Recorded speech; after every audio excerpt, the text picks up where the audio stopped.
It's Charter Local Edition. I'm Brad Pomerance, and we are joined by Michelle Boehm. She is the Regional Director in Southern California for the California High-Speed Rail Authority. And as you may remember, recently the LA Times ran kind of a splashy article about purported cost overruns for the high-speed rail that they suggested had not been made public. If you dig deeper into the articles, it seems as if maybe there's more to the story. What can you tell us? Yeah, certainly, Brad. Yes, so recently there were some articles, and it's really very interesting because they took a series of information that they had obtained in a spurious manner and made conclusions that I don't even believe the actual data that they had at hand would even suggest. Oh, that's interesting. And That's so interesting. if you actually looked at the data, and again, this was draft informational data. And I want to hit on that because the LA Times ultimately admitted in a subsequent article that yes, the data upon which they relied was a draft, but what they were saying is the draft was not made public and somehow that was inappropriate. So at any point in time when a public agency is doing work, certainly we have to have the opportunity to do work, to calculate things and look at things and then refine them in an appropriate way before we call them good. Anybody would do this. If you are going to write a novel, you don't send to the publisher the very first draft that you scribble down on a piece of paper. You would go through and you would edit that draft and make sure that that you put your periods in the right place. What the Times seemed to be suggesting, and opponents as well, is that somehow that draft was being hidden because it didn't play into the narrative. Who knows? But what I do know, and again, I'm just one person, but I read all the articles, and what I noticed is that the LA Times jumped on the fact that one section of the rail was purportedly 31% over budget, let's say. But the entire project was 5% over budget. Now, 5% over budget seems not bad. And so I was a little surprised at the attention paid to one part of it. That was the headline, the 31%. And then the 5% seemed buried. Did I misread that? Yeah, it was terribly unfortunate the way all of that data was presented because we go through a very rigorous process in order to estimate how much the project will cost because of all the scrutiny our project gets in part and because that is our professional duty to do.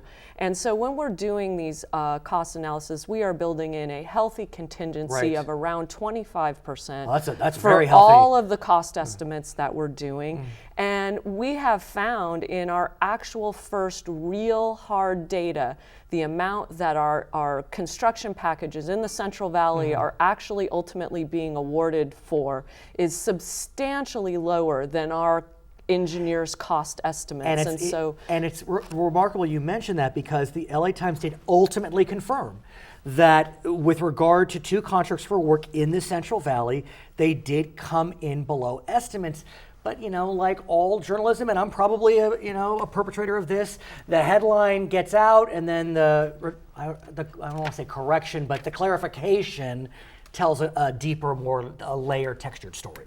Yes, and so we are very pleased with how the project is tracking on costs now. In 2012, our business plan estimated that our phase one project was about $68 billion. In 2014, our business plan 2 years later estimated that it was a little under $68 billion. And so we are really tracking very close to that number. The one point, though, that I think is something to consider is when the voters agreed on the high-speed rail bond in 2008, the price tag they had been told was $33 billion. I mean, there's transparency now. The number 68's been around for a while, but is that a challenge?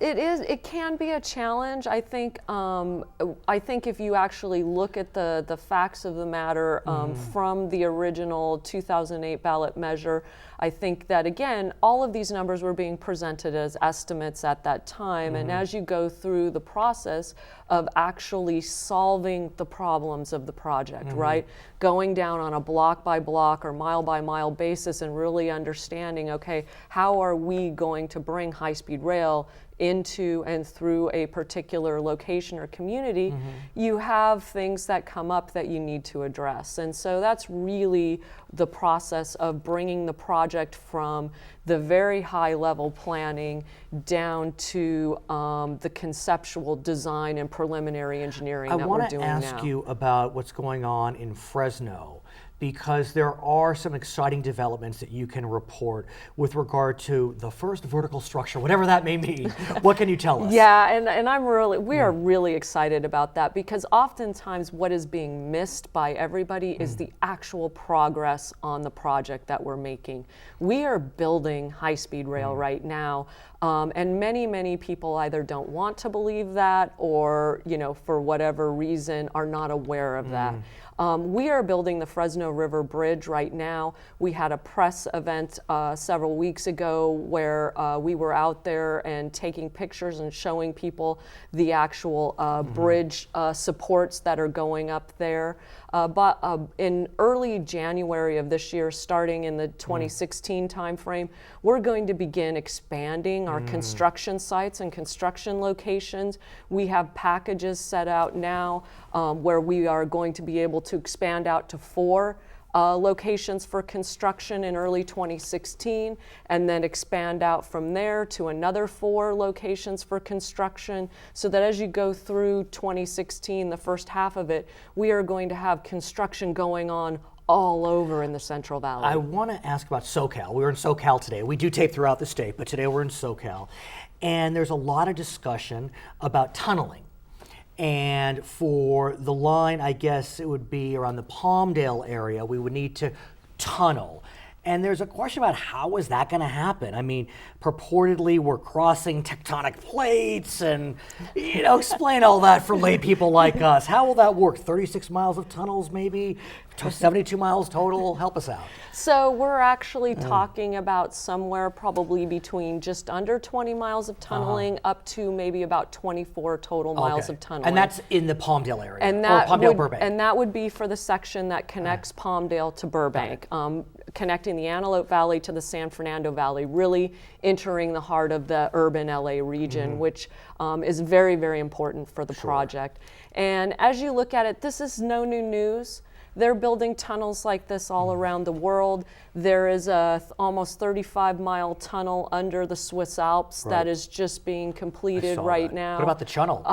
The channel, of course, goes all the way underneath, the English Channel, linking France and England. And there are a number of tunnels being built in Italy, being built in Japan, being built in Spain. What the LA Times said in that same piece is that the estimates are too rosy in terms of the timeline. Can we even say if the estimates are rosy or appropriate? Because have we done the analysis yet? So we start with a desktop analysis of what we think the geology of the area we want to tunnel through is, and I'm very happy to report that we were granted a permit to do some investigative drilling, geotechnical sampling within the Angeles National Forest. So that's really the type of data we want to confirm exactly the quality of the rock, the strength of the rock, the locations, if any, of groundwater within those mountain ranges, so that we can really make a strong estimate. The thing about tunneling is you have a lot of ways that you can control the amount of time it takes to build a tunnel, because it depends on how many machines you build and where you come at the construction. You'll come back and explain more about tunneling next time? Absolutely. Okay, she's Michelle Boehm. She is Southern California Regional Director for the California High-Speed Rail Authority. Lots of words. I'm Brad Pomerance. It's Charter Local Edition.